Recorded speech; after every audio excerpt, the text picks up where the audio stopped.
Ce mardi 4 juin, TF1 retransmettait la finale de Koh Lanta, les chasseurs d'immunité.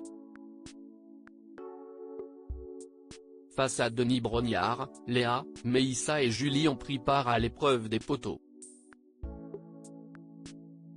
Mais qui l'a remporté? Cela fait 16 semaines que les téléspectateurs de TF1 attendaient ce moment. Ce mardi 4 juin, la chaîne diffusait l'ultime épisode de Koh Lanta, les chasseurs d'immunité. Durant cette saison, les fans de l'émission ont été servis, il y a eu des rebondissements avec l'arrivée de Léa et William au 4e jour, des abandons à l'instar du forfait médical de Jean, des choix quelque peu incompréhensibles comme celui de Ricky ayant demandé à être éliminé à la réunification et évidemment des trahisons à l'image de celle d'Amri. Lors de l'ultime étape, il ne restait plus que Léa, Julie et Meïssa face au poteau de Koh Lanta. Koh Lanta, les chasseurs d'immunité, pourquoi l'épreuve des poteaux n'a-t-elle pas eu lieu dans la mer? Mais tout ne s'est pas passé comme prévu. Ces derniers jours, les candidats ont subi les conséquences de l'arrivée d'un cyclone aux Philippines. Ainsi, ils ont d'abord dû changer de camp avant d'être rapatriés dans une école pour leur dernière nuit en tant que finalistes. Lors de la conférence de présentation de l'émission, Denis Brognard avait prévenu que le cyclone sera l'un des protagonistes des poteaux.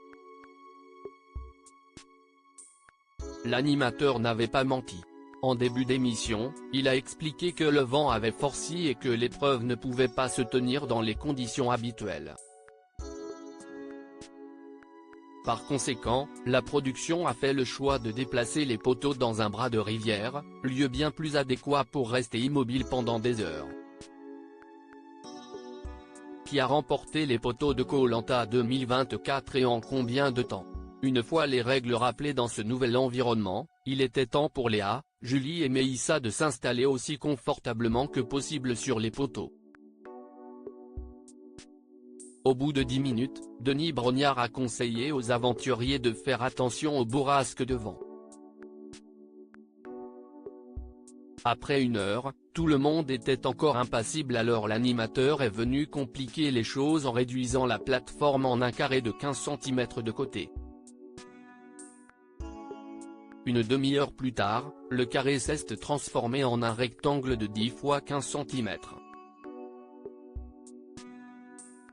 Pas de quoi faire bouger quiconque. Ainsi, après 2 heures d'épreuve, les 3 finalistes se sont retrouvés sur le poteau le plus petit possible, de 10 cm de côté. Immédiatement, Julie est tombée à l'eau avant d'être rejointe quelques secondes plus tard par Meïssa.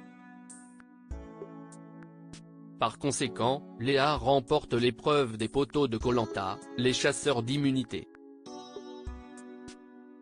Je suis dans un nuage, je suis tellement heureuse d'avoir réussi à tenir parce que si est tellement dur, a-t-elle réagi.